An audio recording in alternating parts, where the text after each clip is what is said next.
సమాచారం కోసం 95 న్యూస్ ఇప్పుడు యాప్లో మీ ముందుకు వచ్చింది. వెంటనే డౌన్లోడ్ చేసుకుని న్యూస్ అప్డేట్ తెలుసుకోండి. ప్రతి క్షణం ప్రజాక్షేమం కోసం.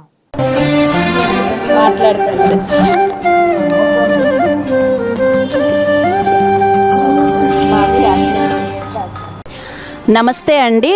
ఇప్పుడు మనం మహంకాళి అమ్మవారి గుడిలో ఉన్నాము. అక్కడ పంతులు గారితో మాట్లాడదాము. మీ పేరు? కృష్ణకుమార్ శర్మ. కృష్ణకుమార్ శర్మ గారు, చెప్పండి, మీరు ఎన్నేళ్ళుగా ఈ దేవాలయంలో పనిచేస్తున్నారు? 22 ఏళ్ళు. 22 ఏళ్ళు అమ్మవారితో ఉన్నారు. ఎంత అదృష్టవంతులండి మీరు. అసలు అప్పటి నుంచి ఇప్పుడు 22 ఏళ్ళుగా అంటే మీరు ఎంతో చూసుంటారు.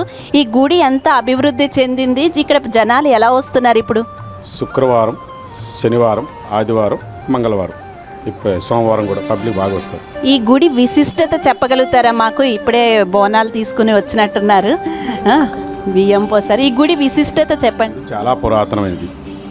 చిన్నగా ఉండేటప్పుడు ఇంకా దాని తర్వాత భక్తుల ద్వారా కొంచెం డెవలప్ చేసాం. ఇక్కడ అమ్మవారికి చాలా పేరుంది. ఇప్పుడే మేము కొంతమందితో మాట్లాడాము. ఇక్కడ ఏమనుకున్నా జరుగుతుంది అని చాలామంది అంటూ ఉంటారు. మీరేమంటారు? దానికి నిదర్శనమే ఇక్కడ ఉన్నారు.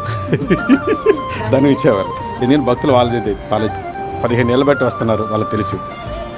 మీరు అంటే ఈ గుడిలో 22 ఏళ్ళ నుంచి పనిచేస్తున్నారు కదా, ఇక్కడ ఇంకా ఎలాంటి మార్పులు వస్తే బాగుంటుంది అనుకుంటున్నారు? ఈ గుడికి ఇంకా ఏమైనా నిర్మాణం చెయ్యాలా?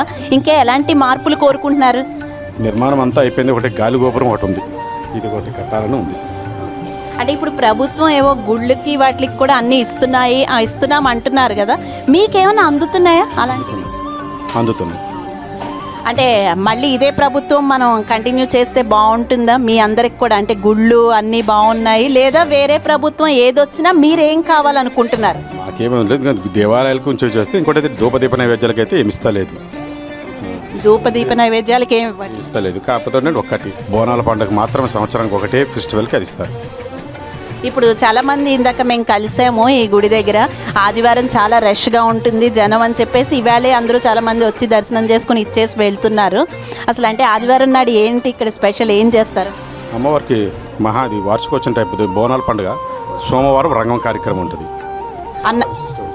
అన్నదానాలు అవి ఏమైనా ఉన్నాయండి? కార్యక్రమం ఉంటుంది. దగ్గర 20,000 మంది వరకు ప్రసాద కార్యక్రమం ఉంటుంది. అంటే అంతమందికి ఇక్కడ ఎలాగా ఎవరు ఏర్పాటు చేస్తారు? 20,000 మందికి ప్రజలా లేకపోతే గవర్నమెంట్? భక్తుల ద్వారా సహకారంతోనే దేవాలయంలోనే తయారు చేసి. ఓకే, అంత భక్తుల సహకారంతోనే జరుగుతుంది అంటున్నారు. చూశారు కదండి, శర్మ గారు చాలా చక్కగా చాలా బాగా చెప్పారు. మనం అమ్మవారికి ఒకసారి దండం పెట్టేసుకుని ఆ భగవంతుడికి ఆ ప్రభుత్వానికి ప్రతి ఒక్క సమస్య రీచ్ అవ్వాలని మనం మనస్ఫూర్తిగా కోరుకుందాం. చూస్తూనే ఉండండి 95 న్యూస్.